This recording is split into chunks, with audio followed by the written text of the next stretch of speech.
Hello guys, আজকে আমার যে ২ টা বাজিগার পাখি ছিল সেটার মধ্য থেকে যেটা সবচেয়ে বেশি দুষ্টু সেটা উড়াল দিয়ে চলে গেছিল।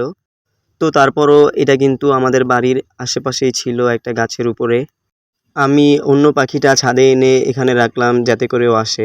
তো আলহামদুলিল্লাহ ও কিন্তু ওর গার্লফ্রেন্ডের জন্য দেখেন আশেপাশে চলেই এসেছে। কিন্তু সমস্যা হলো এটাকে ধরতে গেলে আসলে যদি একেবারেই চলে যায় এর জন্য আমি ভয় পাইতেছিলাম। আলহামদুলিল্লাহ শেষ পর্যন্ত এটা ওর প্রিয় পাখিটার খাঁচার পাশেই চলে এসেছে। আমি আমার এলাকার একটা বড় ভাইকে হাতে পায়ে ধরে ডেকে নিয়ে আসলাম যাতে করে উনি আমার পাখিটাকে ধরে দেয়। খুলে দেন নাইলে ভিতরে ঢুকবো না। ও তো আমি ভাইটাকে বললাম যে খাঁচার যে দরজা আছে সেটা খুলে দিবে কিনা, কিন্তু ভাইটা বলল যে তখন দুইটাই একসঙ্গে আনন্দ করতে করতে চলে যাবে। তাই আমি ভাইটাকে বললাম আচ্ছা ঠিক আছে, ওদেরকে আনন্দ করতে দিয়েন না, ওদেরকে ধরে ফেলেন কোনো মতে, কারণ এটা আমার অনেক প্রিয় একটা পাখি ছিল। তো ভাইটা অনেক চেষ্টা করতেছিল কিন্তু এটা এত বেশি চালাক আর দুষ্টু যে এটাকে ধরাই সম্ভব হচ্ছিল না।